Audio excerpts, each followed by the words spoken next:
संस्थापकाय च धर्मस्य सर्वधर्मस्वरूपिणे अवतारवरिष्ठाय रामकृष्णाय ते नमः। श्री रामकृष्ण लीला प्रसंग स्वामी शारदानंद जी महाराज द्वारा लिखित द्वितीय खंड साधक भाव, इसकी अवतरणिका और इंट्रोडक्शन, इसका हम पाठ कर रहे थे। जो कुछ पॉइंट ऑलरेडी हमने देखे उसमें शरत महाराज एक्चुअली साधक भाव में तो हमको पता है कि ठाकुर की साधनाओं का बड़ा ही विस्तृत रूप से वर्णन है और इसीलिए शरत महाराज यह वर्णन प्रारंभ करने से पहले लिखते हैं, क्योंकि जैसे होता है कि हम सभी लोग एक दूसरे के साथ में कंपैरिजन करेंगे, जैसे कि चैतन्य महाप्रभु या भगवान बुद्ध या तो फिर भगवान राम, यदि हम ठाकुर को एक अवतार गिनते हैं तो नेचुरली कि उनके जीवन चरित्र, उनके जीवन के प्रसंगों का, उनके उपदेशों का बाकी अवतारों के साथ में कंपैरिजन होगा। और जब भी हम यह देखेंगे कि दूसरे अवतारों के जीवन में उनकी साधना का वर्णन कम या तो नहीवत और उनके द्वारा किए हुए चमत्कारों का विशद वर्णन है, तो फिर ठाकुर की यह किताब पढ़ करके, जीवन कथा पढ़ करके,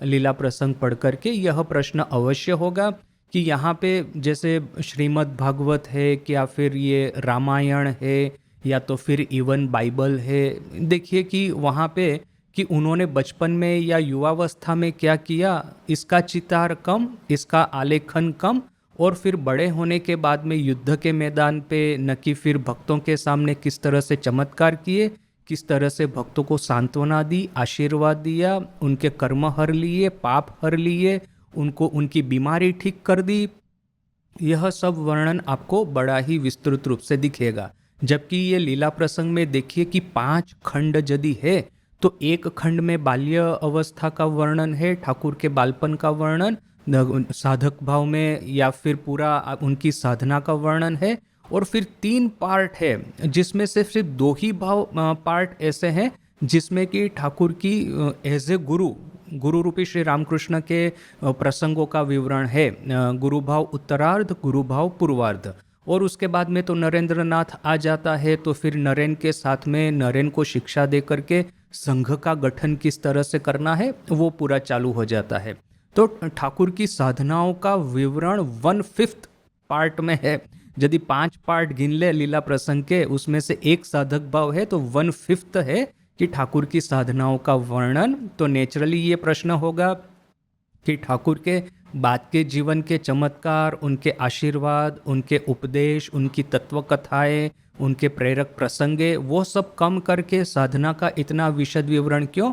तो उसका ये जो एक जस्टिफिकेशन देते हैं शरत महाराज, हालांकि उनको जस्टिफिकेशन देने की कोई ज़रूरत नहीं थी, किंतु फिर भी यह एक जीवनी लिखना या बायोग्राफी लिखना एक एकेडमिक एक्सरसाइज है, तो उसके अनुसार जो एक एकेडमिक स्टेप्स लिए जाते हैं, एकेडमिक्स पॉइंट्स को राइज करके, आर्ग्यूमेंट्स राइज करके उसका उत्तर देना होता है। तो इस तरह से शरत महाराज ने किया है, स्पष्ट शब्दों में समझाया है कि यदि भक्त ऐसा सोचता है कि उनके भगवान कभी अपूर्ण थे, इष्ट कभी अपूर्ण थे, तो उसकी भक्ति को हानि होगी, यह बात बिल्कुल तर्क युक्ति संगत नहीं है।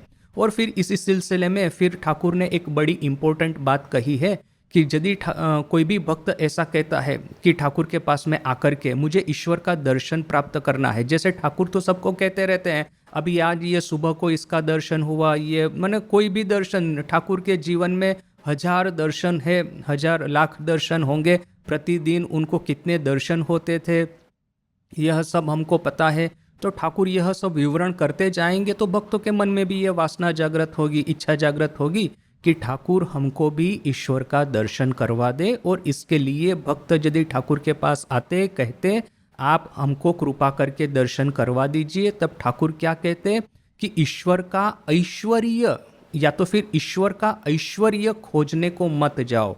ईश्वर के भीतर में डिवाइन पावर से, वो डिवाइन पावर से आपका जो भी समस्या है वो ठीक कर देंगे, या तो फिर आपके पाप हर करके आपके मन को शांति दे देंगे। यह सब खोजने को मत जाओ, इससे अपना अपनी भाव थाकबे ना। ये कितना सुंदर बंगाली शब्द है कि मेरा तुम्हारा ये अपना ये आत्मीय भाव है वो नहीं रहेगा, स्नेह का बंधन है।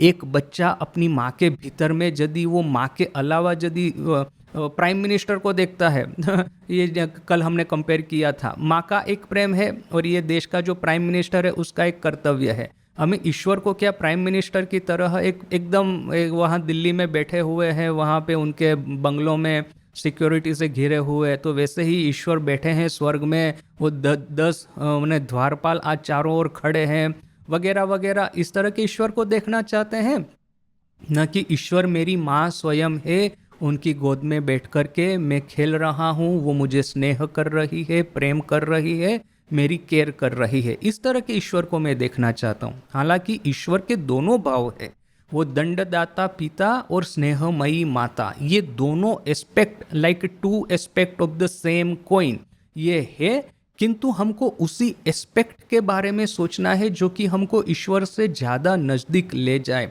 हम अपनी माँ को इसलिए प्रेम नहीं करते कि वो माँ हमारे लिए कुछ कर देगी, हाँ हालांकि करती बहुत है, किंतु वो मुझे खिलाती है बोल करके तो प्रेम नहीं करता। वो प्रेम अपना एक उसका एक सेपरेट फाउंडेशन है, उसका एक सेपरेट प्लेटफॉर्म है, उसका एक सेपरेट वजूद है। वो that is secondary from what mother does for me. तो वो प्रेम को love for the sake of love, devotion for the sake of devotion, इसी के लिए आपको ईश्वर की आराधना करनी चाहिए। ऐसा करके ठाकुर यदि उनको शांत करते तो कोई कोई भक्त होते थे जो कि बड़े अड़ जाते थे, बड़ी आर्ग्यूमेंट करते थे, कहते थे कि ईश्वर की इच्छा होगी तभी दर्शन होगा, ऐसा क्यों, आपकी इच्छा और ईश्वर की इच्छा एक हो गई है, आप कैसे भी करके दर्शन करवा ही दीजिए। तो फिर ठाकुर सामने कहते कि मेरी तो बहुत इच्छा है कि तुम सबको सब तरह की अनुभूति हो, किंतु ऐसा होता कहाँ है। तो फिर यदि मैंने इस तरह से यदि फिर भी वो भक्त आर्ग्यूमेंट करता ही जाता तो आखिर में ठाकुर क्या कहते कि की बोलबो बाबू मार जा इच्छा ताई हो, मैं क्या कहूँगा भाई, माँ की जो इच्छा होगी वही होगा। अभी इसके बाद में किंतु यहाँ पे शरत महाराज एक बड़ा ही इम्पोर्टेंट स्टेटमेंट हमारे सामने ठाकुर का प्रस्तुत करते हैं। शरत महाराज कहते हैं कि ठाकुर किसी का भाव भंग नहीं करते थे। जैसे कि देखिए अभी गिरीश घोष है और स्वामी विवेकानंद है। स्वामी विवेकानंद का पुरुषार्थ, तपस्या, अपनी आत्म प्रचेष्टा से, आत्मश्रद्धा से जो आध्यात्मिक जीवन में आगे बढ़ना है, ब्रह्मचर्य का पालन करना है, सत्य का पालन करना है, वो नीति नियम के साथ में जो जाना है, वो स्वामी जी का एक बड़ा ही दृढ़ उसमें ये फाउंडेशन था। जबकि गिरीश घोष का था कि ठाकुर के ऊपर में संपूर्ण निर्भर होकर के रहता था। तो ऐसा ठाकुर ने स्वामी जी को कभी नहीं कहा कि तुम गिरीश घोष का अनुसरण करो, देखो कि वो मेरे पे कितनी शरणागति है उसकी, कभी आर्ग्यूमेंट नहीं करता। तुम हो बात बात में मेरे साथ आर्ग्यूमेंट करते हो, बात बात में मेरा टेस्ट करते हो, बात बात में मैं जो करता हूँ उसका इन्वेस्टिगेशन करवाते हो, यह सब है क्या है, you learn from Girish Ghosh. तो ऐसा भी कभी स्वामी जी को नहीं कहा, ना ही कभी गिरीश को कहा है कि नरेन की तरह ब्रह्मचर्य का पालन करने का प्रयास करो, नरेन की तरह घंटों के भर घंटों रात भर रात बैठ कर के जप करो, ध्यान करो। क्योंकि पता है कि जिसका जो भाव है, जिसकी जो प्रकृति है, जिसका जो कर्म प्रवाह है, उसके साथ में ऐसा ही होने वाला है। तो किसी का भाव तो भंग नहीं ही करते थे। साथ साथ में यहाँ पे शरत महाराज ये बात नहीं लिखते हैं, किंतु रामकृष्ण विवेकानंद साहित्य पढ़ करके हमको ये बात बिल्कुल ठीक ठीक पता है कि यदि जिसका जो भाव नहीं है, उस भाव के ऊपर में वो जोर जबरदस्ती करके कुछ करना चाहे तो वो भी ठाकुर नहीं करने देते थे। जैसे कि एक भक्त था, मोस्ट प्रोबेबली वो दाना काली ही था, उसने देखा कि गिरीश घोष आकर के किस तरह से ठाकुर के साथ में मद्यपान करके ठाकुर को गाला गाली करते हैं। तो जैसे कि ये सब भक्तों में हो गया था कि गिरीश ठाकुर का भैरव समान भक्त है, तो यह भी एक भक्त दूसरा ये देख करके मद्यपान करके ठाकुर के पास में आया, गाला गाली देने का प्रयास करने लगा। ठाकुर ने इमीडिएटली उसको शांत कर दिया, कहा कि देखो वो तुम्हारा भाव नहीं है, वो गिरीश का भाव है, तो गिरीश को उसके भाव के साथ में चलने दो, तुम अपने भाव के साथ में चलो। यानी कि जिसका जो भाव है उस भाव को भंग नहीं करना है। ना ही किसी को ठाकुर यह कहते थे कि तुम दूसरों का भाव अपनाओ, ना ही ठाकुर यह पसंद करते थे कि कोई अपना खुद का भाव छोड़ करके दूसरे को देखा देखी कंपैरिजन करके कि अच्छा वो बड़ा अच्छा कर रहा है, चलो मैं भी ऐसा करने का प्रयास करता हूँ बोल करके अपना खुद का जो गियर चेंज करना चाहे, अपना खुद का जो ट्रैक चेंज करना चाहे, वो भी ठाकुर अलाउ नहीं करते थे। तो इस बात का यहाँ पे फिर शरत महाराज ने यह पॉइंट लिख करके उसके बाद में उसका एक उदाहरण दिया है। वो उदाहरण जगत प्रसिद्ध है। रामकृष्ण भावधारा के साथ में जो लोग जुड़े हुए हैं सबको इस उदाहरण के बारे में पता है कि वही शिवरात्रि की रात वहाँ काशीपुर में, वहाँ पे वो फिर वो काली महाराज को स्वामी जी उस समय ध्यान वगैरह कर रहे थे। बाद में काली महाराज को कहा कि मुझे स्पर्श करके देखो, तुमको क्या अनुभूति हो रही है। काली महाराज ने उनको स्पर्श किया तो ऐसा लगा जैसे कि एक बिजली का करंट उनके देह में पूरा घूम गया हो। उसके बाद में फिर किंतु ठाकुर ने नरेन को बुला करके कहा कि अरे ये तुमने उसका जो एक भाव लेकर के चल रहा था उसमें तुमने अपना भाव क्यों प्रवेश करवा दिया। क्यों? क्योंकि ठाकुर सिर्फ नरेन को ही अद्वैत या तो फिर निराकार साधना के लिए उपयुक्त मानते थे, बाकी सबको ठाकुर द्वैत भाव के लिए शरणागति भक्ति का मार्ग से उनको आगे बढ़ाने के लिए ठाकुर प्रयास कर रहे थे। और इसके पीछे का सीक्रेट भी वही है कि देखिए, यदि आपको अद्वैत मार्ग पे चलना है तो आपके भीतर में ब्रह्मचर्य का प्रचंड वो साहस, शक्ति और जुनून होना चाहिए।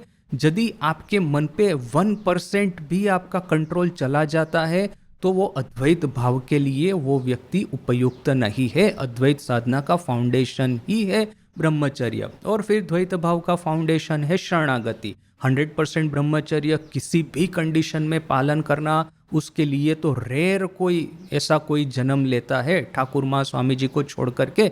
ऐसा तो हमको ज़्यादा तो दिखते नहीं है लोग। मैंने आज के आधुनिक युग की बात करें तो हमारे संघ में देखिए कि डायरेक्ट डिसाइपल से स्टार्ट करके मैंने स्वामी जी को छोड़ करके बाकी जितने भी डायरेक्ट डिसाइपल्स थे सभी को ठाकुर ने भक्ति शरणागति यानी ज्ञान मिश्रित भक्ति का उपदेश दिया था। ऐसा नहीं है कि ये मैंने गिरीश की तरह न कि राम बाबू की तरह आप संसार में डूबे रहिए, ब्रह्मचर्य को भूल ही जाइए, बस शरणागति आप ऑब्जर्व करते रहिए। ऐसा नहीं है। ब्रह्मचर्य का पालन करो किंतु treat brahmacharya as a object, as a goal rather than a starting point. यह दो डिफरेंस है भक्ति और ज्ञान में। ज्ञान में ब्रह्मचर्य स्टार्टिंग पॉइंट है, जबकि भक्ति में ब्रह्मचर्य एंड एम है। एंड है और यहाँ पे स्टार्टिंग है। तो यहाँ पे ठाकुर के जितने भी डायरेक्ट डिसाइपल थे वे तो इस मामले में, इस साधना में बहुत आगे बढ़ गए थे। किंतु वो जो 100% कंट्रोल होना चाहिए अपने मन के ऊपर में, 100% एक तरह से आत्म संयम, आत्मश्रद्धा होनी चाहिए। वो जो एक जो कहते हैं ना 24 कैरेट गोल्ड, वो सिर्फ स्वामी विवेकानंद ही थे। और इसीलिए जब स्वामी जी ने काली महाराज में भविष्य के स्वामी अभेदानंद, उनमें यह भाव जब प्रवेश करवाया, तब ठाकुर ने कहा कि देखो वो आज इतने दिनों तक एक भाव का आश्रय लेकर के आगे बढ़ रहा था, अभी तुम्हारी वजह से वो अभी निराकार में आ गया है।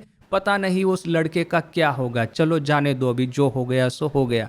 बाद में हमको पता है कि काली महाराज को रामकृष्ण संघ छोड़ना पड़ा था। अभी हमारे मन में यह एक बात, क्योंकि क्या है कि आज का युग तो ये संशय का युग है, आज का युग तो आर्ग्यूमेंट का युग है और हमको आर्ग्यूमेंट पसंद है। तो ये मेरी ओर से मैं एक आर्ग्यूमेंट खड़ी करके कह सकता हूँ कि क्या यह जो प्रसंग है उसको सही सही रिपोर्ट किया गया है। शरत महाराज जो कहते हैं, शरत महाराज को भविष्य पता था कि भविष्य में क्या होने वाला है ऑलरेडी।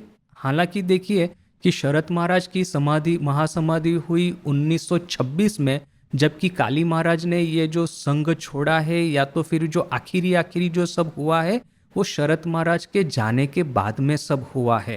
अब महापुरुष महाराज की प्रेसिडेंसी के जो आखिरी समय है, उस समय से यह सब ज़्यादा होने लगा था। पहले तो जब स्वामी जी राजा महाराज थे, उस समय जब ये यहाँ पे आए थे काली महाराज अमेरिका से, तो उनको ऐसा लगा कि उनको प्रेसिडेंट बना दिया जाएगा, क्योंकि उनमें विद्वत्ता थी। अमेरिका से वो सब प्रचार करके आए थे, उनका एक इम्पोर्टेंस था पूरे भारत में। जिस तरह से स्वामी जी को सम्मान मिला था उतना तो नहीं, किंतु उसका एक अंश तो सम्मान मिला था कि चलो अपना एक भारतीय सन्यासी विदेश में वेदांत प्रचार करके आ रहा है। स्वामी विवेकानंद ने एक पूरा असेंबली लाइन यहाँ पे खड़ा कर दिया है। इस असेंबली लाइन में से निकल करके जितने भी अपने ये जो माने शौर्यवान, ये जो ओजस से भरपूर भारतीय सन्यासी है, वो भारतीय आध्यात्मिकता का झंडा ये विदेश में जाकर के लहराएंगे। भले ही चाहे हम पॉलिटिकली गुलाम हो, इकोनॉमिकली संपूर्ण रूप से गड्ढे में गिरे हो, किंतु एटलीस्ट हमारी आध्यात्मिकता तो जागृत है। ये भरोसा वो भारत के लोगों में एक प्रकट हुआ था। तो उसी भरोसे को लेकर के ये जब अभेदानंद जी वापस आए तो उन्होंने सोचा कि शायद उनको प्रेसिडेंट बना दे। ऐसा तो हुआ नहीं, किंतु जब शशि राजा महाराज की महासमाधि हुई, स्वामी ब्रह्मानंद की महासमाधि 1922 में, उस समय, अभी ये मेरा पर्सनल एनालिसिस है, मैंने इस तरह का कहीं पे कुछ पढ़ा नहीं है, मेरा जो पर्सनल जो ओवरऑल पढ़ करके जो मेरे माइंड में जो एक आया है, मुझे ऐसा लगता है कि राजा महाराज की स्वामी ब्रह्मानंद की महासमाधि के बाद में काली महाराज के मन में ऐसा एक हुआ होगा कि अभी तो एटलीस्ट ये लोग मुझे बनाएंगे, क्योंकि विद्वत्ता में कहो कि ये प्रवचन देने में कहो कि इस तरह से वेदांत योग के बारे में बात करने को कहो, इंटेलेक्चुअल तो मैं ही हूँ, तो मुझे ही तो प्रेसिडेंट होना चाहिए। तो ऐसा नहीं हो करके फिर शरद महाराज, पहले तो शरद महाराज को ऑफर किया गया प्रेसिडेंटशिप, उन्होंने मना कर दिया, कहा कि स्वामी जी मुझे तो सेक्रेटरी बना करके गए हैं, मैं सेक्रेटरी ही रहूँगा। तो वो एक हो गया। फिर ऐसा ठीक हुआ कि फिर दूसरा कौन है, तो फिर अपने महापुरुष महाराज सीनियर मोस्ट है, उनको बना देते हैं। अभी देखिए कि महापुरुष महाराज का लाइफ बाय दैट टाइम आप देखेंगे, ऐसा कोई एक्स्ट्रा ऑर्डिनरी उन्होंने कुछ नहीं किया। उनकी तपस्या बहुत थी, ठाकुर के प्रति श्रद्धा भक्ति निष्ठा प्रचंड थी, उसमें कोई प्रश्न ही नहीं है। और फिर वो महापुरुष महाराज स्वयं कहते हैं कि कुछ कुछ जो जैसे कि ईश्वर कोटि है, माने ठाकुर कहते हैं ना कि ये कुछ लोग ईश्वर कोटि है, उसमें ये राजा महाराज थे, स्वामी जी थे, निरंजनानंद जी थे, योगानंद जी थे, प्रेमानंद जी थे, और था तो वो भक्त माने वो गृहस्थ रह गया, किंतु बाकी तो सब साधु थे। तो महापुरुष महाराज कहते हैं कि देखो कि ठाकुर किसी किसी को ईश्वर कोटि कह के गए हैं, बाकी को जीव कोटि कहा है, किंतु साथ साथ में ही हमारी तपस्या और ठाकुर के आशीर्वाद से ठाकुर ने हमको ईश्वर कोटि बना दिया है, ऐसा महापुरुष महाराज स्वयं कहते हैं। तो चलो भी उनकी साधना है, उसमें कोई प्रश्न नहीं है, किंतु ऐसा कोई एक्स्ट्रा ऑर्डिनरी अचीवमेंट भी उनका ऐसा कुछ नहीं था। जिस तरह से शशि महाराज ने साउथ इंडिया को पूरा ठाकुर के उपदेश से एकदम वो प्रज्वलित कर दिया, या तो फिर अखंडानंद जी ने जैसे कि ये रिलीफ वर्क, माने अखंडानंद जी की यूनिकनेस है कि रिलीफ वर्क का जो प्रारंभ हुआ, जो बाद में विकास हुआ, उसमें अखंडानंद जी का एक बहुत बड़ा अवदान है। हरि महाराज का एक यूनिकनेस है कि वो वेदांत के वीर थे, वेदांत केसरी थे, वेदांत साधना में उनकी बड़ी गहरी पकड़ थी। शशि महाराज का यूनिकनेस पता है, साउथ इंडिया, शरद महाराज थे, जनरल सेक्रेटरी थे। तो ऐसा कोई स्पेसिफिकेशन या तो फिर ऐसा कोई स्पेशलाइजेशन जैसा महापुरुष महाराज का नहीं था। वो बेलूर मठ में ही रहते थे, एज ए मैनेजर रहते थे, सब देखते थे। और वहाँ पे भी इवन जब वराहनगर मठ में जब हमारा मठ था, उस समय भी महापुरुष महाराज एज ए ऑर्गेनाइजर, एडमिनिस्ट्रेटर या तो मैनेजर के रूप में कार्य करते थे। वो जनरल जो कुछ देखना होता है छोटा मोटा जो सब, तो उनका इसी तरह से था, एक जनरल मैनेजर की तरह वो थे।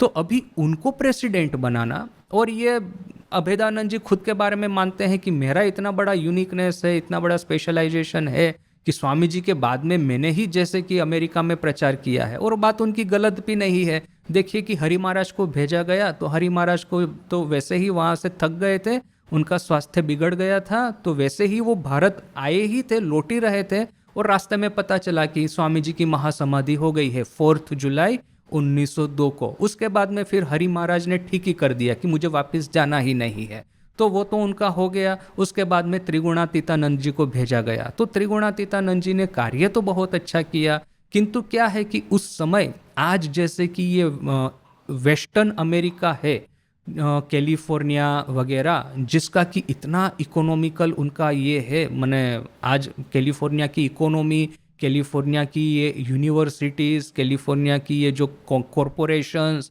वहाँ का सिलिकॉन वैली, वहाँ का हॉलीवुड, वो सब देखिए कि अमेरिका में, अमेरिका के ओवरऑल डेवलपमेंट में कैलिफोर्निया का एक बहुत बड़ा योगदान है। किंतु ये आज की बात है। उस समय का कैलिफोर्निया यानी कि लॉस एंजलिस, सैन फ्रांसिस्को इतना कुछ डेवलप नहीं था डेवलप, किंतु कंपैरेटिवली ये जो ईस्ट कोस्ट के जो सिटी थे, बोस्टन, न्यूयॉर्क वगैरह, उसके सामने तो कुछ नहीं था। तो ये नेचुरली काली महाराज सोचेंगे कि मैंने तो न्यूयॉर्क में रह करके वेदांत प्रचार किया है। उस समय का one of the greatest CTs on earth ये लंदन है, ये टोक्यो था, इसी तरह से ये न्यूयॉर्क था।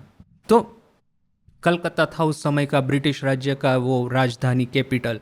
तो इसी तरह का न्यूयॉर्क है। तो न्यूयॉर्क में रह करके मैंने वेदांत प्रचार किया है, इसके बावजूद यह लोग मुझे प्रेसिडेंट क्यों नहीं बनाएंगे? यह बात शायद उनके मन में रह गई होगी और इसी से धीरे धीरे करके सब सेपरेशन होना स्टार्ट हुआ। तो यह सब घटनावली थी। स्वामी ब्रह्मानंद जी की महासमाधि हुई 1922 में और शरद महाराज की महासमाधि हुई 1926 में।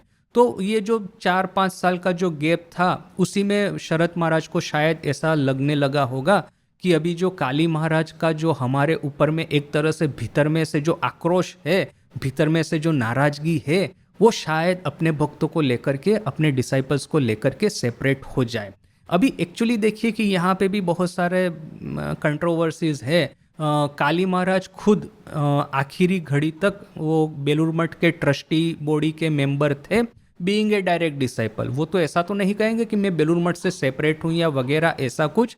और क्या है कि जैसे देखिए, अखंडानंद जी ने भी वो सारगाछी में आश्रम स्थापित किया था, विज्ञान महाराज का भी इलाहाबाद में आश्रम था, तो इनका भी एक रामकृष्ण वेदांत आश्रम था काली महाराज का। अभी हम लोग मेन ब्रांच से सेपरेट है कि मेन ब्रांच से जुड़े हुए हैं, वो सब एडमिनिस्ट्रेटिव डिटेल वो उस समय इतना कोई क्रिस्टलाइज नहीं हुई थी कि यहाँ पे हेडक्वार्टर से कहा जाए कि सेंटर में, यदि डायरेक्ट डिसाइपल खुद इस सेंटर में बैठे हैं तो हेडक्वार्टर जहाँ पे कि शुद्धानंद जी महाराज बाद में जनरल सेक्रेटरी हुए थे शरद महाराज के जाने के बाद में, वो क्या कर लेने वाले हैं? तो वहाँ पे डायरेक्ट डिसाइपल स्वयं बैठे हैं, वो तो ईश्वर के संतान है। आप लोग तो फिर भी आदमी, इंसान मात्र है। शुद्धानंद जी है, न कि जितेंद्र महाराज है, न कि ये शंकरानंद जी है वगैरह, वो तो फिर भी इंसान है। यह तो सब ईश्वर के देवदूत स्वयं है।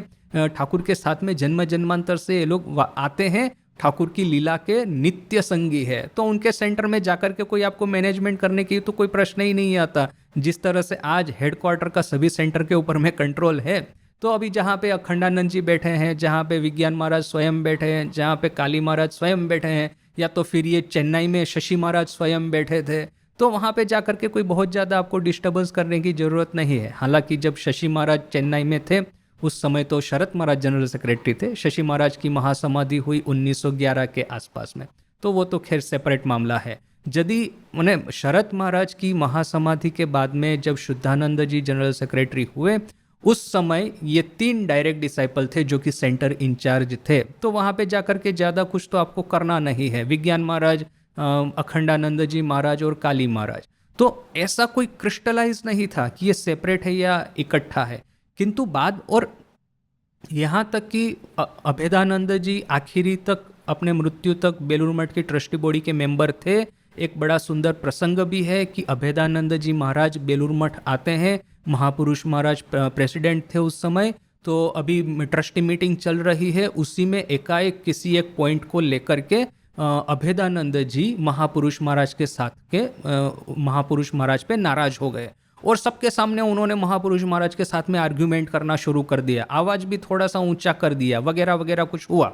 अभी जो सेवक महाराज वहां पे उपस्थित थे जिन्होंने ये स्मृति कथा लिखी है, वो कहते हैं कि मैंने देखा कि ये ट्रस्टी मीटिंग में तो ये दोनों इस तरह से आर्ग्यूमेंट कर रहे हैं। महापुरुष महाराज तो ऐसे आर्ग्यूमेंटेटिव नहीं थे, काली महाराज का थोड़ा था कि पॉइंट लेकर के कुछ बोलेंगे, जो कि बोलना भी चाहिए, एक्चुअली उनकी रिस्पॉन्सिबिलिटी है। Otherwise why are you part of trustee body, right? यदि कुछ आपको दिखता है कि ये ठीक नहीं हो रहा है तो ट्रस्टी मीटिंग में उसको उठाना चाहिए, वो उनका नेचुरल ड्यूटी है, उनका धर्म है। तो जो भी है, तो ये सेवक महाराज लिख रहे हैं कि वहाँ ट्रस्टी मीटिंग में तो देखा कि काली महाराज इतना आर्ग्यूमेंट कर रहे हैं, किंतु फिर जब ट्रस्टी मीटिंग समाप्त हुई, मैं महापुरुष महाराज के कमरे में गया उनकी सेवा करने के लिए, देखा कि काली महाराज और महापुरुष महाराज दोनों साथ साथ में चेयर पे बैठे हैं, वो दोनों हंसी मजाक कर रहे हैं। और यहाँ पे काली महाराज महापुरुष महाराज को कहते हैं कि भाई, मीटिंग में यदि मैंने तुम्हारे साथ में जो आर्ग्यूमेंट की है वो तो वो जो कोई मैटर था, पॉइंट था, उसको लेकर के की है, तुम्हारे साथ में व्यक्तिगत कुछ नहीं है। तुम बुरा मत मानना। और महापुरुष महाराज सामने हंसते हंसते कहते, अरे भाई उसमें क्या है, मीटिंग की बात है, वो मीटिंग में हो गई खत्म, अभी हमारे बीच में तो ऐसा कुछ नहीं है। तो यह दोनों महापुरुषों को ये बच्चे की तरह हंसी मजाक करते देख करके वो सेवक महाराज लिखते हैं अपनी स्मृति कथा में कि मैं तो आश्चर्यचकित हो गया। ऐसा लगता था जब काली महाराज आर्ग्यूमेंट कर रहे थे कि कितने ही जैसे कि महापुरुष महाराज पे नाराज है, कितना ही उनके ऊपर में उनका आक्रोश है, किंतु बाद में उनके कमरे में जाके देखा तो दूसरा ही दृश्य देखने को मिलता है। तो यह था उनका गुरु भाइयों में जो आपस में प्रेम था, काली महाराज का ठाकुर के ऊपर में जो श्रद्धा भक्ति निष्ठा थी, उसका कोई प्रश्न ही नहीं है, उसको कोई सपने में भी क्वेश्चन नहीं कर सकता। और फिर काली महाराज आखिर तक कहते थे, जब उनकी आखिरी समय जब उनका आया था, तब वो उन्होंने कहना शुरू कर दिया था कि मुझे बेलूर मठ में जाकर के क्रीमेट करना, जब मेरा मृत्यु होगा तो बेलूर मठ में मुझे वहाँ पे वो अग्निदाह देना, जहाँ पे बाकी सब डायरेक्ट डिसाइपल को अग्निदाह दिया गया है, जो समाधि घाट है आज का बेलूर मठ में। यदि आप बेलूर मठ गए होंगे तो आपने देखा होगा, तो वहाँ पे जाके मुझे क्रीमेट करना, ऐसा काली महाराज आखिरी तक कहते थे। किंतु जैसे वो होता है कि उनके डिसाइपल्स ने यह सोच लिया, अभी इसका भी तो कोई ऑफिशियल रिकॉर्ड नहीं है, यह सब अनुमान की बातें हैं, जो भी हमको सर्क्यूमस्टेंशियल एविडेंस मिलता है, कहीं सुनी जो बातें हैं उसके ऊपर से उनके डिसाइपल्स ने शायद यह सोच लिया होगा कि यदि काली महाराज को बेलूर मठ में जाकर के क्रीमेट करेंगे तो वो हमारे हाथ से निकल जाएंगे, फिर बेलूर मठ कहेंगे कि वो तो जैसे दूसरे डायरेक्ट डिसाइपल है वैसे ही यह है। हम अपना यदि सेपरेट करना चाहते हैं, रामकृष्ण वेदांत मठ यदि बेलूर मठ से सेपरेट करना चाहते हैं, तो हमको काली महाराज को अपने हाथ में रखना होगा, वगैरह वगैरह, जो भी कुछ मेरा ये अनुमान है सोच करके उन्होंने काली महाराज को ले जा करके काशीपुर में उनको क्रीमेट करवाया था। यहाँ पे एक साइड में देखेंगे कि ठाकुर की समाधि है, उसके बगल में काली महाराज की समाधि है। तो उन्होंने कहा कि ठाकुर के संतान है, ठाकुर के साथ में उनको क्रीमेट किया है, उसमें गलत क्या है। तो खैर ठीक है, अभी आपको सोचना है जैसा सोचिए, किंतु फिर धीरे धीरे करके ये लोग पूरा सेपरेट ही हो गए। तो यह काली महाराज का पूरा एक था कि यहाँ पे ठाकुर के पास में जब आते थे, ठाकुर ने उनको भक्ति मार्ग है या तो फिर ये शरणागति का रास्ता है, उसको लेकर के आगे बढ़ने को कहा होगा। यहाँ पे ठाकुर इतना कोई ये डिटेल नहीं बताते कि कौन सा रास्ता उन्होंने काली महाराज को दिया है, किंतु ऐसा अवश्य कहते हैं कि उसका जो रास्ता था, जो इस रास्ते को लेकर के जो इतना आगे बढ़ रहा था, उसमें तुमने डिस्टर्बेंस क्यों खड़ा किया, ऐसा बोल करके ठाकुर स्वामी जी के सामने कंप्लेन करते हैं। तो यह था पूरा काली महाराज का हिस्ट्री। अभी जो प्रश्न हमारे मन में उठ सकता है कि ये शरत महाराज जब ये लीला प्रसंग लिखते थे, उस समय ऑलरेडी उनको लगा होगा कि भविष्य में काली महाराज शायद उनके जो डिसाइपल है वो अपने संग में नहीं रहेंगे। तो क्या काली महाराज को डिफेम करने के लिए या तो फिर काली महाराज को पहले से ही उनके सामने एक क्वेश्चन मार्क रखने के लिए कि बाद में वो जो संघ से सेपरेट हुए वो ठीक नहीं था, ऐसा एक क्वेश्चन मार्क खड़ा करने के लिए उन्होंने लीला प्रसंग में इस घटना का वर्णन किया है, यह प्रश्न हो सकता है। और स्पेशली शरत महाराज का इतना तो एकेडमिक इंटीग्रिटी है कि इन्होंने इस प्रसंग के साथ में एक फुटनोट भी दिया है। फुटनोट में वो कहते हैं कि जैसे देखिए, ये काली महाराज का भी शायद ऐसा कुछ कैलकुलेशन रहा होगा कि मेरा भविष्य का प्लान क्या है, यह सोच करके उन्होंने अपनी जीवन कथा लिखने की शुरुआत की थी। आमार जीवन कथा न कि ऐसा ही कुछ नाम है उनकी ऑटोबायोग्राफी का। अपने संघ में जहाँ तक मैं समझता हूँ, दो ही डायरेक्ट डिसाइपल ने अपनी ऑटोबायोग्राफी लिखी है। उसमें से एक है स्वामी अखंडानंद जी महाराज और दूसरे हैं ये स्वामी अभेदानंद जी महाराज। तो अभेदानंद जी ने अपनी ऑटोबायोग्राफी लिखने की शुरुआत ठाकुर के साथ में प्रथम दर्शन जो उनका हुआ वहाँ से प्रारंभ करके वो वराहनगर मठ छोड़ करके लंदन जाने के लिए जो यात्रा उन्होंने की थी, वराहनगर ना आलम बाजार वॉटेवर, तो वहाँ से उन्होंने निकल करके आलम बाजार मोस्ट प्रोबेबली वो लंदन जाने के लिए जो यात्रा की, तो वहाँ तक उनकी ऑटोबायोग्राफी आती है। यानी कि वो लंदन में जाकर के, फिर लंदन से अमेरिका जाकर के उन्होंने क्या वेदांत प्रचार किया, फिर भारत में आकर के क्या उन्होंने सोचा, क्या ये वो सब, ये इतना उन्होंने कुछ नहीं लिखा। किंतु जब तक वो भारत में थे तब तक का उन्होंने पूरा डिटेल उन्होंने दिया है और पढ़ने लायक है, बड़ा ही सुंदर है, मैंने पढ़ा है। अभी हुआ है ऐसा कि वो रामकृष्ण वेदांत मठ जो है वो उन्होंने क्या किया कि फिर उनके एक साधु ने, एक सीनियर साधु ने उनकी बायोग्राफी का सेकंड पार्ट लिखा, जहाँ से अभेदानंद जी ने छोड़ा है कि वो लंदन जाने के लिए रवाना हुए स्वामी जी के आह्वान पे। तो वहाँ से जो उन्होंने छोड़ा है तो उसका वहाँ से प्रारंभ करके अभेदानंद जी के आखिरी दिनों तक की जो कहानी है वो वहाँ के एक साधु ने लिखी है। यानी कि अभी जो अभेदानंद जी की जो बायोग्राफी प्राप्त है वो 2 वॉल्यूम में है। फर्स्ट वॉल्यूम उनकी ऑटोबायोग्राफी है, उन्होंने खुद लिखा है, ठाकुर के साथ में दर्शन से प्रारंभ करके वो भारत छोड़ा, वेदांत प्रचार के लिए पश्चिम में गए वहाँ तक। और सेकंड पार्ट है जो कि उनके एक डिसाइपल ने लिखा है, वो वहाँ से वो स्टार्ट करते हैं जहाँ पे अभेदानंद जी ने छोड़ा है। वो प्रारंभ किया भारत से यात्रा, वहाँ से लेकर के उनके जीवन के आखिरी दिनों तक। अभी मैंने इस बायोग्राफी का पहला पार्ट मैंने पढ़ा है, क्योंकि वो काली महाराज ने स्वयं लिखा है। सेकंड पार्ट मैंने पढ़ा नहीं है। तो यानी कि भारत में आकर के, वापस आकर के, वो जब आई थिंक 1906 के आसपास में ये काली महाराज वापस आए थे, एग्जैक्ट ईयर में भूल गया, तो वॉटेवर। तो वो वापस आकर के फिर काली महाराज ने क्या किया, किस तरह से रामकृष्ण वेदांत मठ की स्थापना की, वहाँ के क्या कार्यकलाप थे, वो मुझे पता नहीं है। तो दैट इज़ माय कन्फेशन कि उनके खुद के संघ की दृष्टि से अभेदानंद जी का थिंकिंग प्रोसेस कैसा था, आई डू नॉट नो, और इतना वो डिटेल में जाने की मेरी इच्छा भी नहीं है। इंटरेस्टिंगली अपने संघ में 2 लोग हैं। वैसे मैंने सभी के बारे में बहुत डिटेल में पढ़ा है, ठाकुर माँ स्वामी जी डायरेक्ट डिसाइपल, किंतु 2 लोग हैं इंटेलेक्चुअल पर्सनालिटीज़ की जिनका प्रोलिफिक आउटपुट है। बहुत उन्होंने लिखा है, बहुत कुछ उन्होंने मैंने बोला है, उनका इंटेलेक्चुअल कंट्रीब्यूशन है, किंतु इन दोनों को मैंने ज़्यादा नहीं पढ़ा, या तो फिर कुछ रिलेवेंट पोर्शन ही पढ़े हैं। वो 2 है निवेदिता और अभेदानंद जी महाराज। निवेदिता का देखिए प्रोलिफिक उसका लिटरेचर है, किंतु मैंने वही पार्ट पढ़े हैं जो कि स्वामी जी के साथ में रिलेटेड है। यानी कि निवेदिता के लेटर्स मैंने सभी पढ़े हैं, किंतु फिर मैं उसमें देखेंगे कि स्वामी जी के बारे में निवेदिता क्या कहती है। That is my main point of focus. फिर भारतीय साहित्य, कल्चर, ट्रेडिशन, रिलीजन के बारे में निवेदिता क्या कहती है, उतना मैं उस डिटेल में नहीं गया, क्योंकि एक बार स्वामी जी को पढ़ने के बाद में बाकी सब आपको फीका लगने लगेगा। यदि स्वामी जी का टेक आज की लैंग्वेज में कहेंगे, what is my take, what is your take, so once you read Swami ji take on Hinduism, बाकी सबका टेक आपको अच्छा नहीं लगेगा। So that is why Nivedita का वही पोर्शन पढ़ा है which is related to Swami जी।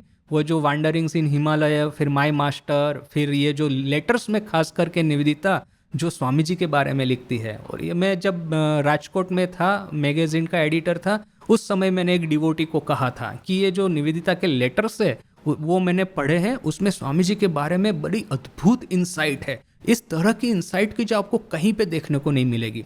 तो वो इंसाइट्स को कलेक्ट करके, कंपाइल करके उसको गुजराती में आप ट्रांसलेट कीजिए। तो वो कुछ मैंने 1 आध साल तक ये ट्रांसलेशन चला था, और भी बहुत कुछ होने वाला था, किंतु खैर फिर बाद में तो मेरा ट्रांसफ़र हो गया। तो दैट इज़ वन थिंग कि निवेदिता का मैंने इतना ही पढ़ा है which is more related to Swami ji. And similarly with Abhedananda ji, कि अभेदानंद जी का पूरा जो प्रोलिफिक साहित्य है, माने जिस तरह से स्वामी जी का ये है ना, Vivekananda in the west sister Gargi ने लिखा है, वैसे ही उनके बारे में एक सिस्टर शिवानी है, most probably if I remember correctly, sister Shivani है, she has written the same, माने बड़े बड़े वॉल्यूम है अभेदानंद इन द वेस्ट, और काफ़ी रिसर्च करके बहुत कुछ लिखा है। और अभेदानंद जी की रेमिनिसेंस बहुत सारे अवेलेबल है, किंतु उसमें से मैंने सिर्फ आमार जीवन कथा, जो कि उनका ऑटोबायोग्राफी का फर्स्ट वॉल्यूम, जो कि उन्होंने अपने से लिखा है, उतना ही पार्ट मैंने पढ़ा है उनके बारे में।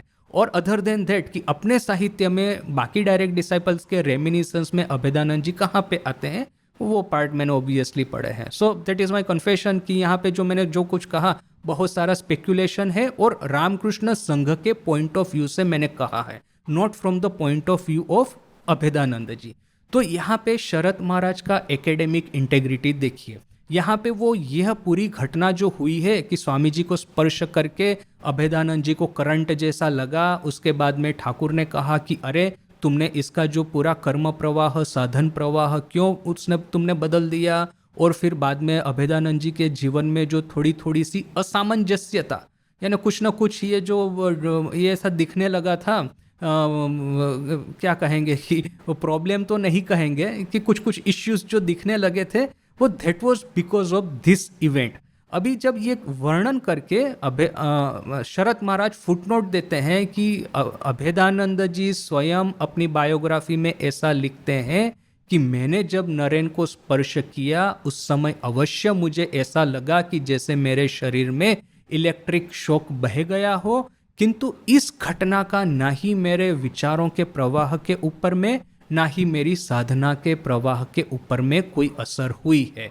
यदि नरेन या तो फिर नरेन के संगी है जो यह सब क्लेम करते हैं कि हाँ मेरा जीवन परिवर्तित हो गया, जिस रास्ते को लेकर के मैं चल रहा था उसमें पूरा कन्फ्यूजन हो गया, मेरे माइंड में कन्फ्यूजन खड़ा हुआ, तो यह सब बातें बिल्कुल गलत है। अभी मैं एग्जैक्ट उनके वर्ड नहीं है, मैं थोड़ा पैराफ्रेज कर रहा हूँ, उनके एग्जैक्ट वर्ड हम पढ़ेंगे जब ये पाठ करेंगे उस समय।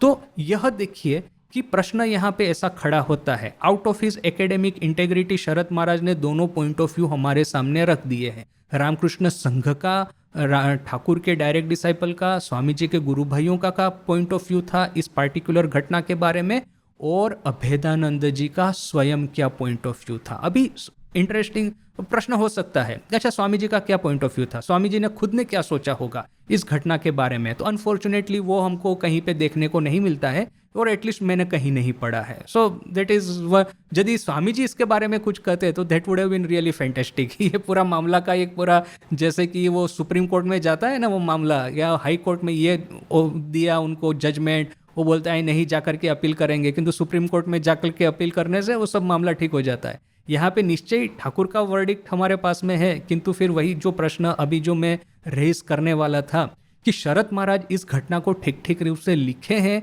इस बात का क्या कुछ प्रमाण है, या तो फिर क्या कोई भविष्य में ऐसा क्लेम कर सकते। देखिए हमारा मूवमेंट अभी बड़ा यंग है, कैथोलिक चर्च या बुद्धिस्ट संघ को 2000 साल 2500 साल जिसका हिस्ट्री है, उसका इतिहास में हमको आज पता चलता है कि छोटी छोटी चीज़ों को लेकर के कितना कंट्रोवर्सी है। जो जीसस को जब क्रूसीफाई करके वो गुफा में उनको क्रीमेट किया गया, उसके बाद में वो रेज हुए हैं, रिजरेक्शन हुआ है, इस बात का क्या प्रूफ है। बहुत सारे लोग पूछते हैं, आपने वो जैसे वो मेरी मैग्डेलिन उसने ही देखा सिर्फ, और फिर वो जाकर के बाकी सब एपोस्टल है उनको गुड न्यूज़ देने को कही। तो प्रश्न है कि हु इज़ मेरी मैग्डेलिन, उसका तो बाइबल में ऐसा कुछ वर्णन नहीं है। फिर कुछ लोगों ने ऐसा स्टार्ट करना शुरू किया कि अच्छा जीसस का रिजरेक्शन तो बड़ा ही इंपॉर्टेंट घटना है, उसको प्रथम देखने वाली यदि मेरी मैग्डेलिन थी और उसका बाइबल में या तो फिर न्यू टेस्टामेंट में इतना ज़्यादा कुछ उल्लेख नहीं है, that means there is something mystery involve here, she might have been the wife of Jesus और समथिंग लाइक दैट, कि जीसस के साथ में उसका होगा। देखिए कि क्रिश्चियनिटी का उसके बारे में बात करने का सबसे बड़ा फायदा यह है कि वे लोग जो जिसको कहते हैं ना हायर क्रिटिसिज्म, अपने धर्म का बारे में जो आर्ग्यूमेंट करना वे लोग खुद करते हैं। उसका फायदा यह है कि हम यदि उसके बारे में कुछ आर्ग्यूमेंट करने को जाएंगे वो हमारे पीछे नहीं लगेंगे, that is one benefit of that. और दूसरे किसी धर्म के बारे में हम सोच भी नहीं सकते इस तरह की बात करना। इवन हिंदू धर्म जिसका कि इतना पूर्व पक्ष उत्तर पक्ष ये न्याय वगैरह का इतना लंबा हिस्ट्री है, आजकल हिंदू धर्म के बारे में भी कुछ बोलना है तो सोच समझ करके बोलना पड़ता है। सो व्हाटएवर, यहाँ पे किंतु मैं भविष्य को देख करके यह आर्ग्यूमेंट उठा रहा हूँ कि भविष्य में शायद कोई कह सकता है कि शरत महाराज ने ये गप तो नहीं लगाया, अपने पॉकेट में से तो नहीं निकाल दिया ठाकुर की बात, ये पूरा प्रसंग कि अभेदानंद जी का जीवन परिवर्तन हो गया इस स्पर्श को लेकर के, माने इस घटना को लेकर के, इसलिए उन्होंने ऑर्डर छोड़ा, या कि फिर उनका ऑर्डर छोड़ने का और कोई कारण था, गुरु भाइयों में झगड़ा था, गुरु भाइयों में क्या आपस में मतभेद थे, वाद विवाद थे। तो गुरु भाइयों के भीतर में आपस में मतभेद, वाद विवाद, कोरल, डिफरेंस ऑफ ओपिनियन थे, उसको छुपाने के लिए क्या शरत महाराज ने इस पूरे घटना को गढ़ा है, अपने पॉकेट में से निकाला है, एकदम 100% झूठ बोला है, वी डू नॉट नो, ऐसा करके भविष्य में कोई कह सकता है। और देखिए कि controversies are part of religious order. मैं जब बेलूर मठ में था, कंप्लीट वर्क्स एडिट कर रहा था, तो मैं सोचता था, ये अपेक्षा रखता था कि कोई आके मेरे से पूछे कि अच्छा आप कंप्लीट वर्क्स में क्या कर रहे हैं, वो वेरी नाइस थिंग, मैं उनको बताता, मैं उनको बड़ा डिटेल में कहता कि हम लोग क्या क्या कर रहे हैं, मेरा वो पूरा एक एकेडमिक ओरिएंटेशन। किंतु प्रॉब्लम यह था कि जो कोई मुझे, वैसे तो ज़्यादातर लोग कभी भी पूछते नहीं थे, और जो पूछते भी थे ना तो ऐसे प्रश्न करेंगे, अच्छा हमने सुना है कि आप लोग कंप्लीट वर्क्स में से हिंदू शब्द पूरा हटा दे रहे हैं, क्या ये बात सही है? मैंने कहा क्या बात कर रहे हो? तो उस समय ऐसा था कि ये हिंदू माने ये हिंदुत्व के ऊपर में से आरएसएस वालों ने जिस तरह से हिंदू धर्म को प्रोजेक्ट करते हैं और उसमें जिस तरह से वो स्वामी जी का सहारा लेते हैं, which is a bit different. वो जिस तरह से वे लोग स्वामी जी को प्रोजेक्ट करते हैं और जिस तरह से हम लोग स्वामी जी को इंटरप्रेट करते हैं, obviously there are some fundamental differences. तो उन लोगों को कहीं मसाला न मिल जाए इसके लिए क्या हम लोग कंप्लीट वर्स में से हिंदू शब्द ही हटा दे रहे हैं क्या? मैंने कहा भाई देखो, पहली बात तो है कि मैंने खुद ने हटाया नहीं मेरा खुद का जितना कार्य है उसमें तो मैंने इस तरह का कोई एडिटिंग किया नहीं। दूसरा कि ये कंप्लीट वर्क्स तो पिछले 125 सालों से एडिट होता चला आ रहा है। मैं एडिट कर रहा था ये 2015, 16, 17 और 18 में, जबकि ये कंप्लीट वर्क्स का कंपाइलेशन तो जब से स्वामी जी ने शिकागो लेक्चर दिया तभी से प्रारंभ हो गया था। तो उस समय भूतकाल में यदि कोई हेवी एडिटिंग हुआ होगा, आई डू नॉट नो, ना ही हमारे पास में ऐसा कोई रिकॉर्ड है। बट मैं अपनी ओर से कह सकता हूं कि मैंने तो ऐसा कुछ नहीं किया। सो देखिए कि controversies have a way of finding their way. कोई भी महत् कार्य हो रहा है वो कंट्रोवर्सी आके मिल ही जाएगी। उसमें फिर ईंधन देने वाले भी कुछ इंसिडेंट हो जाते हैं, जैसे कि यह मैंने कुछ कुछ पाया है अपने रिसर्च में कि स्वामी जी के जो शब्द थे, ओरिजिनल शब्द, उसको ना काफ़ी मॉडिफाई किया गया है। खास करके ऐसे कुछ कुछ डॉक्यूमेंट्स पड़े हैं जिसमें कि अभी स्वामी जी का कोई लेक्चर है या कोई ये कुछ है, उसको बड़ा हेवीली एडिट किया गया है रेड पेन से। ये मेरे ख्याल से मिसिस सेवियर ने इस तरह का कुछ कुछ एडिटिंग किया था। मिसिस सेवियर जो कि मायावती में थी, हमको पता है कि स्वामी जी कैप्टन और मिसिस सेवियर को लेकर के अमेरिका से भारत आए थे, ब्रिटेन से लेके आए थे इन दोनों को, और वहाँ पे मायावती आश्रम की रचना की थी, अद्वैत आश्रम स्थापा था, वहाँ से प्रबुद्ध भारत पब्लिश हो रहा था और वहीं वो पब्लिकेशन सेंटर बना था। तो हमको पता है कि अद्वैत आश्रम इन जनरल स्वामी जी का कंप्लीट वर्स एडिट करने का अपने ऑर्डर में किसके पास में राइट है ओरिजिनल, तो वो अद्वैत आश्रम के पास में है। इवन जो हम लोग बेलूर मठ में एडिट कर रहे थे, ultimately it will be publish by Advaita Ashrama, जैसे कि अभी वो जो स्वामी जी के लेटर्स ऑलरेडी पब्लिश हुए हैं।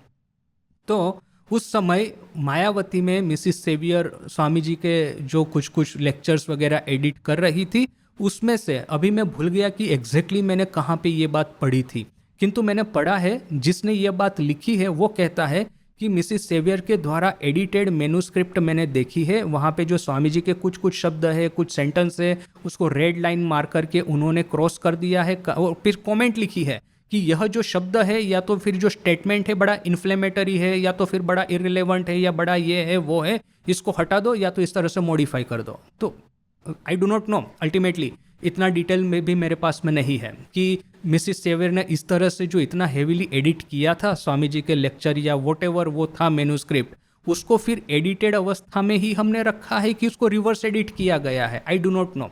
वो लीला प्रसंग के बारे में जो जैसे मेरा खुद का अनुभव मैं बताता हूँ, उद्बोधन में लीला प्रसंग सीरियल वाइज पब्लिश होना शुरू हुआ था। हमको पता है कि शरत महाराज ने लीला प्रसंग लिखा क्यों, क्योंकि उद्बोधन भवन का निर्माण किया था उन्होंने चंदा लेकर के, वो उधार लेकर के, तो उधार वापस भी तो देना है, तो उसके लिए लीला प्रसंग लिखा। वो किताब सेल होगी तो उसका वो सेल के प्रोसीडिंग में से ये वो हमने वो उधार हम वापस कर देंगे, तो ऐसा बोल करके लिखने की शुरुआत की, किंतु उसको साथ में उद्बोधन में सीरियलाइज भी कर देते।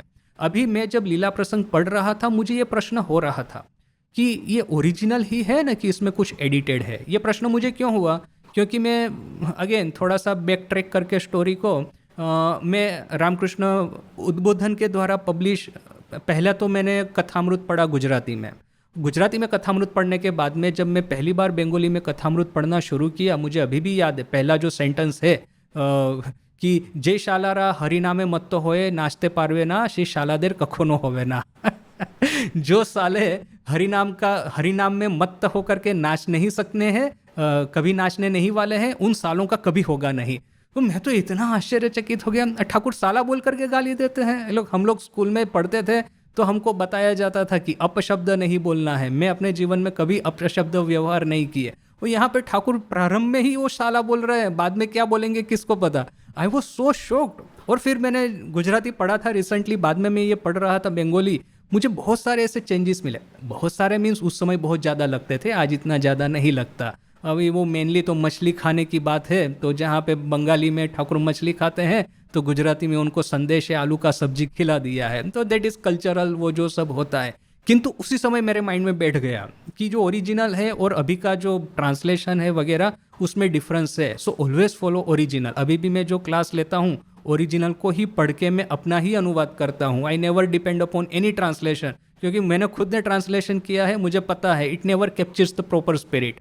तो यह तो मेरे माइंड में ऑलरेडी था। फिर मैं जब लीला प्रसंग पढ़ रहा था उस समय मुझे लगा कि यह क्या ओरिजिनल ही है ना, कि देयर आर सम चेंजेस।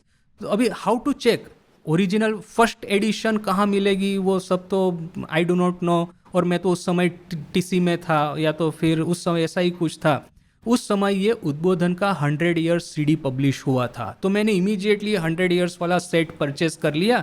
उसके बाद में मेरा पोस्टिंग जब लिमड़ी में हुआ तो वहाँ पे कंप्यूटर में बैठ करके मैं यह सीडी एक के बाद एक देख रहा हूँ। मैं देखना चाहता हूँ कि जो फर्स्ट टाइम जो आर्टिकल पब्लिश हुआ उसमें जो शरद महाराज ने जो लिखा उसके साथ में अभी आज की किताब का कंपैरिजन किया जाए। आई वॉज वेरी सरप्राइज कि जो पहला सीडी मैंने डाला, अभी मैं डिटेल भूल गया क्योंकि वो सब इन्वेस्टिगेशन मैंने लिमड़ी में किया था। That was in 2010, more than 14 years पास हो गए हैं। और वो भी मैं तो कोई एकेडमिशियन नहीं हूँ कि प्रॉपर ये सब रिसर्च करूँ। अपनी बुद्धि चला करके जो मैंने सीडी डाला और उसमें इंडेक्स जो होता है, इंडेक्स में मैंने देखा कि यहाँ पे लीला प्रसंग है इस पेज के ऊपर में। तो मैंने इमीडिएटली पेज जा करके देखा तो देखा वो पेज ही गायब है। Now I do not no भाई वो पेज गायब था कि मैंने वो अभी क्या है कि 100 साल पहले के उद्बोधन को स्कैन करके वो सब किया है, तो वो हो सकता है कि वो मिस हो गया हो कि whatever, there are 100 reasons. किंतु मेरे माइंड में जो कॉन्स्पिरसी का भाव चल रहा था, इमीडिएटली मैंने सोच लिया कि ये लोग ओरिजिनल एडिशन को छुपा के रखना चाहते हैं। Again I do not no, वो सब इन्वेस्टिगेशन मैंने उस समय किए थे। बाद में तो मेरा राजकोट जब पोस्टिंग हुआ मैं पब्लिकेशन में इतना बिजी हो गया कि फिर वो सब करने का टाइम भी नहीं मिला और वगैरह वगैरह। तो जो भी कर्सरी एक मेरा था इन्वेस्टिगेशन, मुझे ऐसा लग रहा था कि यदि इस तरह से ओरिजिनल को इसके साथ में कंपेयर करें तो कितना डिफरेंस मिलेगा।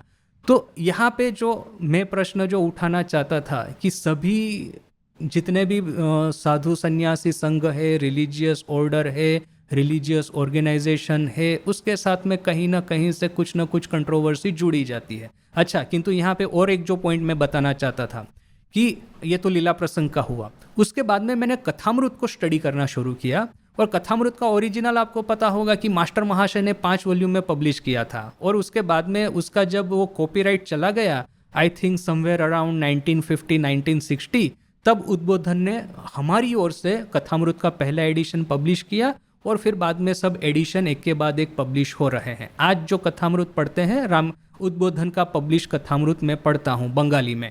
किंतु साथ साथ में ही जो, क्योंकि ये सब चल रहा था मेरे माइंड में कि ओरिजिनल के साथ में कंपेयर किया जाए, मैंने सोचा कि वो जो मास्टर महाशय का जो 5 वॉल्यूम वाला कथामृत है उसको लिया जाए और उसके साथ में करंट कथामृत का लाइन बाय लाइन कंपैरिजन किया जाए। अगेन आई वाज सरप्राइज कि शब्दों को चेंज किया गया है, शब्दों को जैसे कि थोड़ा सा मॉडर्नाइज किया गया है। कहीं कहीं पे कुछ कुछ ऑलमोस्ट एवरी पेज मुझे कुछ ना कुछ चेंजेस मिले, विच इज़ वेरी सरप्राइजिंग। हमको लगता है कि अरे मास्टर महाशय खुद इतने विद्वान थे, प्लस उनका शब्दों का जो चयन होगा भले ही चाहे थोड़ा सा पुराना क्यों ना हो, it is more authentic towards Shri Ramakrishna. Thakur के समय के जो शब्द थे, ठाकुर के समय के जो एक्सप्रेशन थे, उसी के मच मोर नियरर होगा, which is good for us to read. आप शब्दों को क्यों चेंज करेंगे, मॉडर्नाइज क्यों करेंगे लैंग्वेज को? What is the need for that? आपको ऐसा लगता है कि आज की बंगाली और उस समय की बंगाली में डिफरेंस है, आज के बंगाली रीडर उस समय की बंगाली नहीं समझेंगे, तो आप फुटनोट दे देते।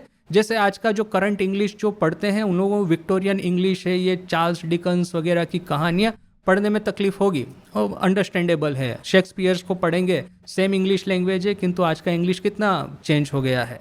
यू डोंट, आप ऐसा सपने में भी सोच सकते हैं कि शेक्सपियर का इंग्लिश आप मॉडर्नाइज कर दें? आप जो उसका एकेडमिक स्टडी कीजिए, 1000 फुटनोट यूज़ कीजिए, 1000 आर्टिकल लिखिए उसके ऊपर में कि शेक्सपियर के इंग्लिश में यह था और आज के इंग्लिश में यह है, वो आप बड़ा डिफरेंस और कंपैरिजन कॉन्ट्रास्ट कीजिए।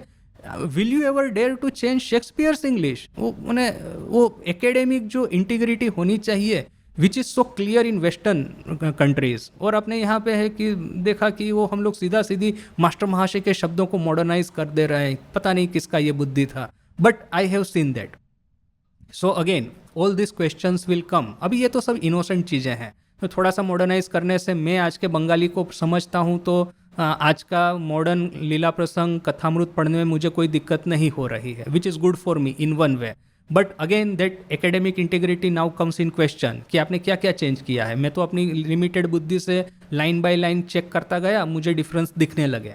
Now if you do it systematically much more serious way, तो what we will find we do not know. So कि हमेशा एक एकेडमिक इंटीग्रिटी, जब आप बायोग्राफी लिखते हैं, रिलीजियस लिटरेचर लिखते हैं, वो होना चाहिए, otherwise future will ask you question.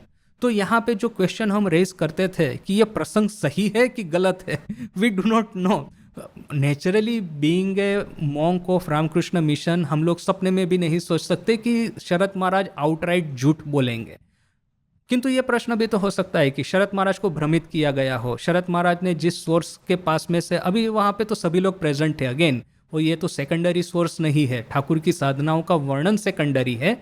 बहुत कुछ शरद महाराज ने हृदय के पास में से सुना था, वहाँ के जो लोकल लोग थे उससे सुना था, कामारपुकुर की घटनाओं का वर्णन कामारपुकुर के जो गांववासी थे उनसे सुना था, विच इज सेकेंडरी सोर्स। किंतु जो काशीपुर की घटना हुई इज फर्स्ट हैंड सबका ऑब्जर्वेशन था, फर्स्ट हैंड सबका एक्सपीरियंस था। तो यहाँ पे उनको भ्रमित करके कोई लिखवा दे, ऐसा तो मुझे नहीं लगता कि ये आर्ग्यूमेंट टिक सकता है। So again being a monk of Ramakrishna Mission, हम तो कहेंगे कि शरद महाराज झूठ बोल ही नहीं सकते in specifically in such a serious matter as this. But again we have to consider that future, how we do not know how the future will treat to this incident. तो ये तो अपना एक प्राइमरी एनालिसिस है, कल हम थोड़ा सा इस एनालिसिस को डिटेल में देखेंगे अपना नेक्स्ट क्लास में। आज यहीं तक। ओम शांति शांति शांति, हरि ओम तत्सत। श्री राम कृष्णार्पणमस्तु।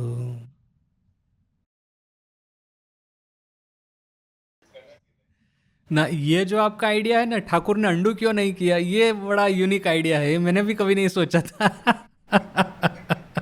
और अगेन ये सब प्रश्नों का कोई उत्तर तो होता नहीं है, किंतु यदि हम स्पेकुलेट करना चाहे तो मेरा स्पेकुलेशन ये रहेगा कि ऑलरेडी ठाकुर को पता था कि नरेन को जगत हिताय च के लिए कार्य करना है और अपनी सभी शक्ति उनको नरेन को देनी थी। वो जो फेमस घटना कि ठाकुर ने स्पर्श करके, यही घटना किंतु इन ए डिफरेंट कॉन्टेक्स्ट, कि जैसे वो नरेन ने शक्ति संचार किया, ठाकुर ने नरेन को स्पर्श करके उनमें शक्ति संचार किया, तो उसके लिए ठाकुर को अभी जो अपनी सभी शक्ति थी वो बचा करके रखनी थी। He can not afford to waste it now, कि काली महाराज के ऊपर में जो इतना सब कुछ जुलम सितम हो गया बेचारे के ऊपर में, अभी अंडू करने में जो शक्ति जाती तो फिर वो पूरा भारत का जो उत्थान करना था स्वामी जी को, हो सकता है उसमें फिर कुछ कमी हो जाती है। So Thakur can not dare और वी विल नॉट एफोर्ड और वट एवर, ये अपना स्पेकुलेशन है। वो जो नरेन के बारे में पता है ना कि स्वामी जी के सर के ऊपर में ऐसा घाव का निशान है, यदि आपने फोटो देखा होगा उस तरह के पुराने, तो ठाकुर कहते हैं वो की घटना ऐसी है कि छोटे थे, गिर गए थे, बहुत सारा खून निकल गया था। तो ठाकुर क्या कहते हैं कि अच्छा हुआ ये खून निकल गया, यदि वो पूरी शक्ति लेकर के यदि वो प्रचार चालू करता तो जगत को तोड़पाड़ कर देता। माने शक्ति इस तरह से व्यय होती है। So Thakur might not have wished it to be wasted like this. देखिए दोनों के बीच में ट्रस्ट तो बहुत था, और काली महाराज ने जिस तरह से बहुत सारी घटनाएं हैं, वैसे कुछ कुछ घटनाएं हैं कि हमको पता है, ऑलरेडी हमने डिस्कस की थी एक दो घटनाएं, कि काली महाराज ने एक बार सोचा कि स्वामी जी को कॉर्नर करते हैं आर्ग्यूमेंट में, कभी हो नहीं रहे थे, एक बार कॉर्नर हो गए तो अभेदानंद जी बड़े खुश हो गए कि आज तो नरेन को हरा दिया। किंतु स्वामी जी कहते हैं अच्छा ठीक है आज यहीं तक, कल फिर से स्टार्ट करते हैं। वे फिर से दूसरे दिन इस तरह से स्वामी जी ने ऐसी अद्भुत अद्भुत आर्ग्यूमेंट, न भूतो न भविष्यति, न कहीं सुना है न कहीं देखा है, तो ऐसी आर्ग्यूमेंट करना शुरू किया। काली महाराज खुद लिखते हैं, माने ये प्रसंग काली महाराज का कथित है, कहता है कि नरेन की जो मेधा शक्ति है उसमें कोई प्रश्न ही नहीं है कि ठाकुर की शक्ति उनमें आई है। तो ये काली महाराज का नरेन के प्रति प्रचंड एक अनुगत्य था, या तो फिर उनके प्रति एक श्रद्धा थी। स्वामी जी चाहते थे कि ये गुरु भाइयों में से कोई लंदन आए। जब उस समय स्वामी जी लंदन में थे, पहले शशि महाराज को बोला, तो शशि महाराज को कोई स्किन डिसीज था, तो स्वामी जी बोलते ऐसा यहाँ गोरे लोग यदि इसको स्किन डिसीज देखेंगे तो बिल्कुल उसको अछूत कर देंगे। तो फिर वो कैंसिल हुआ। फिर शरद महाराज का चल रहा था, तो शरद महाराज का बार बार डिले हो रहा है। किंतु फिर काली महाराज का ऐसा हुआ कि हाँ चलो, काली महाराज को जैसे ही बोले सब कुछ एफिशिएंटली उन्होंने करके वो लंदन आ गए। तो that is to his credit कि स्वामी जी चाहते थे वो कार्य कर देते थे। और ऐसा ही उन्हें हुआ ऐसा कि काली महाराज जब लंदन आए, ऐसा कुछ मिसकम्युनिकेशन हो गया कि वो ईटी स्टडी जो उनको जो जहाज रिसीव करने के लिए जाने वाला था डॉक के ऊपर में, तो जा नहीं पाया, तो वो अपने से एड्रेस खोज करके उसके घर पे आ गए। So that is to his credit कि ऐसा नहीं बैठ करके कंप्लेन करते हैं, बहानाबाजी करते हैं, जैसे कि शरद महाराज के केसेस में चल रहा था, शशि महाराज के केस में चल रहा था, या तो फिर इवन हरि महाराज को तो देखिए स्पष्ट मना कर दे रहे हैं कि मैं नहीं जाना चाहता। बट हियर वॉज काली महाराज कि एकदम इमीडिएटली दौड़ के चले आए। उससे पहले भी यदि घटना देखे कि स्वामी जी अमेरिका में थे, कंट्रोवर्सी चल रही थी, स्वामी जी कहते हैं कि वहाँ पे मीटिंग करके रेजोल्यूशन पास करके भेजो कि Vivekananda is an accredited representative of Hinduism, तो वो सब में काली महाराज की अग्रिम भूमिका थी। सो दैट इज कि स्वामी जी की इच्छा के अनुसार कार्य करना वगैरह वगैरह वो बड़े अच्छे से करते थे। सो इसमें कोई प्रश्न ही नहीं है। किंतु वो भी एक बात था कि खास करके स्वामी जी का सेकंड विजिट था अमेरिका में, उस समय जो काली महाराज वहाँ पे थे और स्वामी जी के डिसाइपल्स के साथ में उनका झगड़ा होना शुरू हुआ था। तो ये Francis, mister Leggett, Mrs Leggett, Josephine, फिर ये मिसिस ओलीबुल, जोसेफाइन मैकलाउड, यह सब वो न्यूयॉर्क वेदांत सोसाइटी से सेपरेट हो गए। और उस समय स्वामी जी कैलिफोर्निया में थे, तो सभी लोग स्वामी जी को लेटर लिख रहे हैं कि देखिए आपके गुरु भाई ऐसा कर रहे हैं। तो स्वामी जी ने कहा कि देखो मुझे किसी को कुछ कहना अभी मेरी इच्छा नहीं है, वैसे ही मेरे मन में वैराग्य प्रकट हो रहा है। दूसरा कि मैं गुरु भाइयों को इस तरह से माइक्रो मैनेज नहीं करना चाहता कि मेरे डिसाइपल के साथ में तुम क्यों इस तरह से मिसबिहेव करते हो, whatever. We do not know कि वो एग्जैक्ट कंट्रोवर्सी क्या थी, तो जो भी है। किंतु स्वामी जी कहते हैं मैं माइक्रो मैनेज नहीं करना चाहता, उसको उपदेश देना नहीं चाहता, उसको न्यूयॉर्क दिया है वो मैनेज करें। इसके बाद में जब स्वामी जी न्यूयॉर्क आए तो काली महाराज स्वामी जी को बार बार कहते हैं कि देखो तुम थे तो तुम्हारे साथ में इतने सारे लोग थे, अभी ये लोग मेरे से दूर हो जा रहा है, तो this is your New York, you take it back, तुम्हारा न्यूयॉर्क है, तुम वापस ले लो। तो एक दो बार बोला तो स्वामी जी कुछ रिप्लाई नहीं दिए, किंतु 4-5 बार जब काली महाराज ने ऐसा कहा तो स्वामी जी थोड़े से नाराज हो गए और कहा कि देखो न्यूयॉर्क तो मैंने तुमको दे दिया है, मेरे लिए पूरा जगत पड़ा है। तो जो उनका जो पूरा ट्रेजेक्टरी था स्वामी जी और काली महाराज का, माने स्वामी जी जब गुजरात में भ्रमण कर रहे थे तो स्वामी जी का पीछा करने वाले कौन थे? अखंडानंद जी थे, काली महाराज थे। अभी हमको पता है कि अखंडानंद जी स्वामी जी के कितने अनुगत्य थे। तो इतने ही मतलब अखंडानंद जी के साथ में कंपटीशन करने वाले थे ये काली महाराज कि नरेन का पीछा करके उसको कहाँ कहाँ से पकड़ करके उसके साथ में बात करना। सो उनका जो पूरा ट्रेजेक्टरी है, तो उनके प्रति जो एक बार स्वामी जी का जो इम्पेशंस या नाराजगी जैसा कुछ दिखा हो तो वो न्यूयॉर्क की घटना को लेकर के, बाद में आगे या पहले बाद में कुछ नहीं है। सो दैट वे उन दोनों का रिलेशन तो कोई अबाव बोर्ड था, अनक्वेश्चन था। बाद में ये मैंने कहा ना कि उनके मन में ये घुस गया था एक बार कि ये मैं स्वामी जी के बाद में मैं ही एक हूँ, तो मुझे प्रेसिडेंट बनाना चाहिए, तो मुझे क्यों नहीं बनाया, ये मेरा खुद का। क्योंकि ये पूरा लिटरेचर पढ़ेंगे ना, कहीं पे कोई कंट्रोवर्सी नहीं दिखती है। अभी 2 क्वेश्चन है, कंट्रोवर्सी रियली नहीं थी या तो फिर कंट्रोवर्सी थी और उसको छुपा दिया गया है। We can not say anything right now. और हाँ, एक कंट्रोवर्सी जो खड़ी हुई थी, but that is not because of Swami ji. Kali Maharaj जब वो प्रव्रज्या कर रहे थे, नॉर्थ इंडिया में कहीं पे थे, तो वो अपने साथ में एक लड़के को लेकर के वरानगर मठ आए। अभी जैसे देखिए कि स्वामी जी पे तो गुप्त महाराज को लेकर वरानगर मठ आए थे, तो गुप्त महाराज को वहाँ पे रहने के लिए स्ट्रगल करना पड़ा था, क्योंकि कल्चर, ट्रेडिशन, ठाकुर का जो पूरा हिस्ट्री वो बिल्कुल डिफरेंट था, और डायरेक्ट डिसाइपल के साथ में रहना वो तो कोई मजाक नहीं है। तो गुप्त महाराज को स्ट्रगल करना पड़ा था। तो वैसे ही काली महाराज एक लड़के को लेकर के आए, वरानगर में रहा वो लड़का कुछ दिन, किंतु काली महाराज इधर उधर गए, उसमें ये गुरु भाइयों ने उसको भगा दिया, या तो उसको भगा दिया है तो अपने से चला गया, वी डू नॉट नो। किंतु जब काली महाराज वापस आए, पता चला कि वो लड़का चला गया है और इन लोगों ने केयर नहीं की। उस समय से उनके मन में कुछ ऐसा लग गया कि मैं उसको लेकर के आया था और इन्होंने उसको भगा दिया। So that is not because of Swami ji but this guru bhai. और उस समय भी ये जो महापुरुष महाराज थे, शायद मुझे ऐसा लग रहा है रीडिंग बिटवीन द लाइन कि वहीं से वो महापुरुष महाराज के प्रति थोड़ा सा इनके माइंड में हुआ होगा। तो दैट कंटिन्यूड कि फिर महापुरुष महाराज को जब प्रेसिडेंट बना दिया तो that was really a shocker for him. ना, यहाँ पे एक ही बात कहूँगा कि ये सब चीज़ों का ना डॉक्यूमेंटेड एविडेंस नहीं है, दिस इज और स्पेकुलेशन एंड हियर्स है। मैंने कहा ना कि मैंने निवेदिता और अभेदानंद जी इन दोनों का ऐसा कोई डिटेल स्टडी नहीं किया, किंतु फॉर्चुनेटली और अनफॉर्चुनेटली उनका 150th एनिवर्सरी चल रहा था अभेदानंद जी का। उस समय मैं बेलूर मठ में था, ये कंप्लीट वर्स एडिट कर रहा था, तो मुझे एक्स्ट्रा असाइनमेंट दिया गया कि बेलूर मठ ने रामकृष्ण वेदांत मठ से राइट ले लिया है, एक अभेदानंद रीडर हमको पब्लिश करना है, तो उसको कंपाइल मुझे करना है, एडिट मुझे करना है। अभी मैंने कहा कि ना ही मैंने उनको कभी डिटेल में पढ़ा है, ना ही उनके बारे में ऐसा कोई जानकारी है। कंप्लीट वर्स एडिट करना it is my honour and pleasure. Abhedananda ji को कंप्लीट वर्स में से एडिट करके कंपाइल करके रीडर पब्लिश करना आई डोंट नॉट नो, किंतु अभी वो बोला है तो करना पड़ेगा। So that was the first time कि उनके आइडियाज़ में थोड़ा डिटेल में गया था। एक मैंने हम लोग क्या है कि इतना सोफिस्टिकेशन के ये है ना, हैबिचुएटेड है अपना लिटरेचर का grammar, sentence structure, ideas, no it's international standard, उसमें कोई प्रश्न ही नहीं है।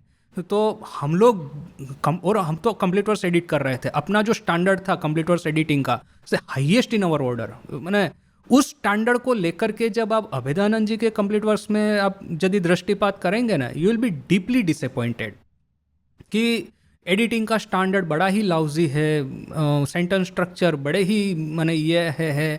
अभी यू कैन नॉट से कि अभेदानंद जी का यह है, ही वॉज ग्रेट स्कॉलर, तो फिर बात का जो एडिटिंग पब्लिशिंग प्रोसेस है इट्स वेरी सबपर। और उसमें से जब मैंने कंप्लीट वर्स में से वो कंपाइल करना शुरू किया, मुझे बड़ा हेवी एडिट करना पड़ा था, और सब समय मुझे वही प्रश्न अभी सेम क्वेश्चन मुझे सताया जा रहा है। एकेडमिक इंटीग्रिटी मेंटेन करनी है, you can not change original, you should give foot note यदि आपका कोई भी क्वेश्चन है। किंतु यदि मैं फुट नोट देने को जाता तो यदि 100 पेज का अभिदानंद रीडर है तो 100 पेज का फुट नोट हो जाता।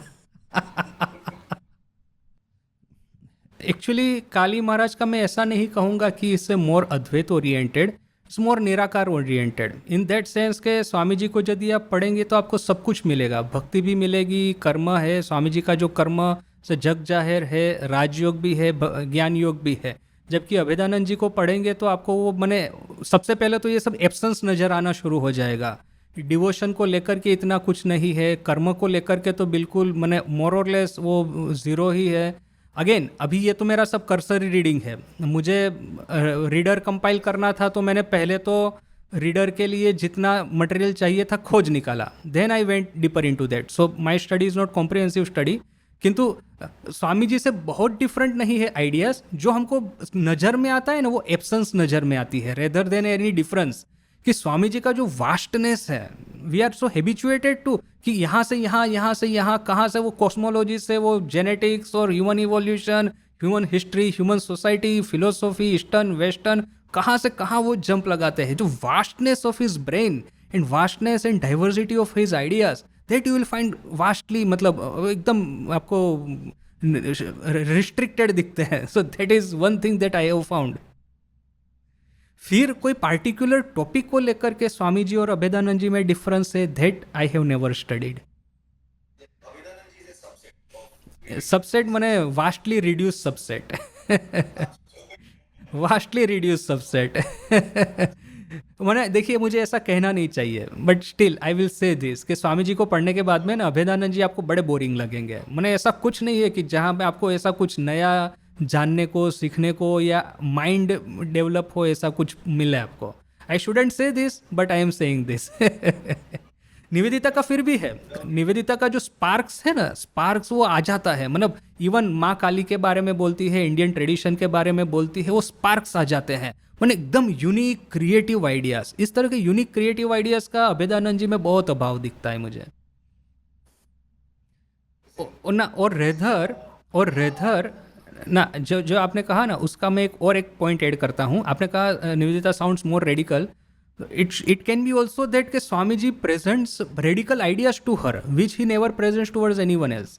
मतलब दिस इज ऑल्सो पॉसिबल, क्योंकि स्वामी जी, देखिए, Swami ji was like a 1000 faceted diamond.